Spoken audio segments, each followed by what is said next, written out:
Ẹ kú dédé àsìkò yìí o, ìròyìn lérèfé la mú wá sí etí ìgbọ́-yín. Orúkọ mi ni ìyáàfin Lydia Ọbọ̀fálẹ́yẹ. Ẹgbẹ́ òṣèlú All Progressives Congress (APC) ti ẹ̀ka ìpínlẹ̀ Ọ̀yọ́ ni wọ́n ṣàpèjúwe ìpinnu gómìnà ìpínlẹ̀ náà nípa níná owó rọ̀gùnrọ̀gùn tí ó tó bílíọ̀nù lọ́nà 70 náírà (63.5 billion naira) láti fi tún ilé ìjọba ìpínlẹ̀ náà ṣe kí wọ́n sì tún ṣe é lọ́ṣọ̀ọ́ kí ó bàa lè bá ìgbà mu, ni wọ́n kà sí pé ó já sí fífi owó ṣòfò. Ẹgbẹ́ òṣèlú APC, tí ó jẹ́ ẹgbẹ́ alátakò ní ìpínlẹ̀ náà, ṣe àtẹ̀jáde ọ̀rọ̀ yìí síta tí akọ̀wé òde ti ẹgbẹ́ òṣèlú náà Wàsíù Ọláwálé Ṣàdáre fọwọ́ sí nígbà tí wọ́n ń bá akọ̀ròyìn ìwé ìròyìn Daily Post sọ̀rọ̀ ní ọjọ́ Ìsinmi. Níbẹ̀ ni ìwé ìròyìn náà ti ṣàkójọpọ̀ ìròyìn náà wípé lọ́jọ́ díẹ̀ sẹ́yìn ni Gómìnà Mákindé ṣe ìkéde ìpinnu rẹ̀ láti tún ilé ìjọba tí ó wà ní Agodi ṣe, tí àwọn yóò sì tún ṣe é lọ́ṣọ̀ọ́ kí ó bàa lè dùn wò lójú, èyí tí yóò ná àwọn tó 90 bílíọ̀nù ó dín díẹ̀ náírà. Nígbà náà ni àwọn ẹgbẹ́ òṣèlú APC tí wọ́n jẹ́ ẹgbẹ́ alátakò ní ìpínlẹ̀ náà ti tètè fèsì padà wípé ṣe ni wọ́n kàn ń fi owó ṣòfò ni. Ṣàdáre nínú ọ̀rọ̀ rẹ̀ náà ló ti sọ fún Mákindé kí ó tún èrò rẹ̀ pa lórí àtúnṣe ilé ìjọba náà, kí ó má finú àwọn ọmọ ìpínlẹ̀ Ọ̀yọ́ nítorí pé àwọn mọ̀ ọ́ jẹ, àti pé ọ̀wọ̀ díẹ̀díẹ̀ ni ara ń fẹ́, kí ó má sì tún máa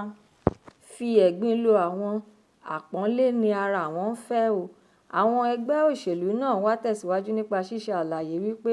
ìjọba tó kúrò lórí àga àlééfà kí ìjọba Mákindé tó dé, ìjọba olóògbé Abíọ́lá Ajímọ̀bí, ti kọ́kọ́ tún ilé ìjọba yìí náà ṣe kí ó tó di pé ó kúrò ní orí àga gómìnà ní ọdún 2019, àti pé gbogbo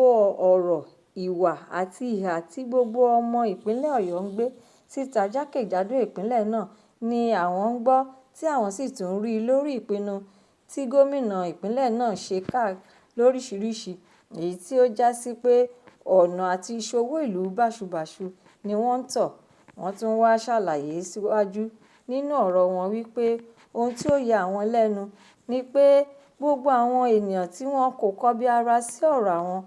ní ọdún 2019 nígbà tí ìṣèjọba Mákindé ṣe ìwé ìkọ̀wé exercise book fún àwọn ọmọ iléèwé ti ìjọba ní 2,100 náírà (2,100 naira) fún ẹyọ kan. Àwọn ènìyàn náà ni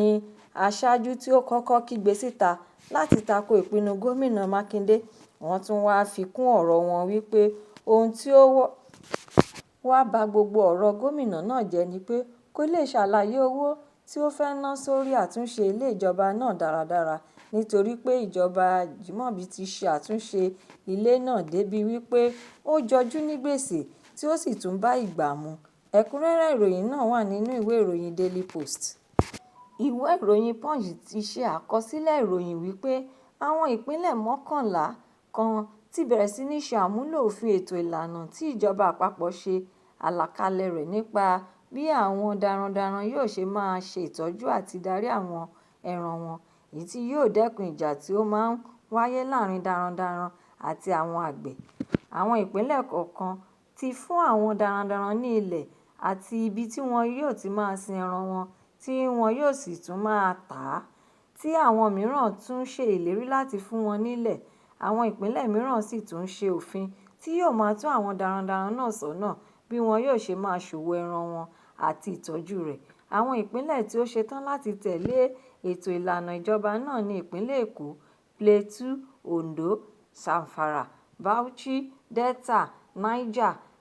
Kano, Jigawa, Nasarawa àti Anambra. Ìgbésẹ̀ yìí wáyé nípa ìkọlù-kọgbà tí ó ṣẹlẹ̀ ní ìpínlẹ̀ Benue àti Plateau, èyí tí àsopọ̀ rẹ̀ jẹ́ ìjà àwọn darandaran náà, àti pé ní ọ̀sẹ̀ tó kọjá, òun náà ló ṣokùnfà bí àwọn agbébọn darandaran ṣe lọ pa àwọn ènìyàn tí ó lé ní 200 ní agbègbè Yelewata ní ìpínlẹ̀ Benue. Ààrẹ Bọ́lá Tinubu fi ìṣẹ̀lẹ̀ náà sórí ilẹ̀ gbígbà tí ó sì ṣe ìlérí láti tú iṣu dé ìsàlẹ̀ kòkò, tí òun yóò sì fi imú ẹnikẹ́ni tí ọwọ́ ìjọba bá tẹ̀ nínú àwọn tí ó wà nídìí rògbòdìyàn náà dánrin. ó tún wáá yan àwọn ìgbìmọ̀ àgbààgbà nínú èyí tí àwọn gómìnà àná méjì àti àwọn ọba jàǹkàn-jàǹkàn méjì wà nínú rẹ̀ ní ìpínlẹ̀ náà láti máa wá àlàáfíà àti ìfọ̀kànbalẹ̀ àwọn olùgbé ìpínlẹ̀ náà. Akọ̀wé àgbà ti ìpínlẹ̀ Èkó fún iléeṣẹ́ àgbẹ̀ àti ohun tí ó jẹ mọ́ oúnjẹ Permanent Secretary of Lagos State Ministry of Agriculture and Food System Emmanuel Audu ti sọ jáde síta pé ìpínlẹ̀ Èkó ti bẹ̀rẹ̀ ètò ìlànà fún sínsìn àti títa ẹran ọ̀sìn láti bíi ọdún 3 sẹ́yìn tí àwọn sì ń ṣe iṣẹ́ takuntakun lórí rẹ̀ àti pé àwọn ti ní òfin tí ó de sínsìn ohun ẹran ọ̀sìn ní gbangba. Ó tún wá tẹ̀síwájú nínú ọ̀rọ̀ rẹ̀ wípé ààyè wà fún ẹnikẹ́ni, iléeṣẹ́kíléeṣẹ́ tí ó bá fẹ́ darapọ̀ mọ́ àwọn láti jọ ṣe iṣẹ́ papọ̀ lórí ètò ṣíṣe òwò sínsìn ohun ọ̀sìn ẹran. Àwọn olùgbé ìpínlẹ̀ Èkó kọ̀ọ̀kan náà bá àwọn akọ̀ròyìn ìwé ìròyìn Punch sọ̀rọ̀ wípé àwọn náà kò nífẹ̀ẹ́ sí sínsìn ẹran ní ìta gbangba bí kò ṣe pé kí wọ́n wá ibì kan tí wọn yóò kó àwọn ẹran náà sí kí wọ́n sì tún máa ṣe ìtọ́jú rẹ̀ nígbà gbogbo. Èyí náà ló lè dín wàhálà ìjà tí ó máa ń wáyé láàrin darandaran, àgbẹ̀ àti àwọn ará ìlú tí wọ́n ń fi ẹsẹ̀ rìn káàkiri ìgboro kù. Òṣèlú ajàfẹ́tọ̀ọ́ ọmọnìyàn kan, Iroyin Toni, náà sọ wípé òun náà tako kíkó ẹran ọ̀sìn káàkiri ìlú wípé ẹni tí ó bá fẹ́ ṣòwò ẹran kí ó lọ ra ilẹ̀ tí ó kún fún koríko kí ó sì máa rọra ṣe òwò ẹran sínsìn rẹ̀ níbẹ̀. Ní àfikún ọ̀rọ̀ Ààrẹ Bọ́lá Tinubu ni ó ti ké sí ọ̀gá ọlọ́pàá yányán Káyọ̀dé Ẹgbẹ́tókun àti ọ̀gá àgbà fún iléeṣẹ́ ológun Ọ̀gágun General Christopher Musa láti tètè ṣàwárí kí wọ́n sì tún fi ọwọ́ òfin mú àwọn darandaran tí wọ́n pa àwọn ènìyàn náà. Ẹ̀kúnrẹ́rẹ́ ìròyìn náà wà nínú ìwé ìròyìn Punch. Arábìnrin kan tí ọjọ́ orí rẹ̀ kò ju 43 lọ,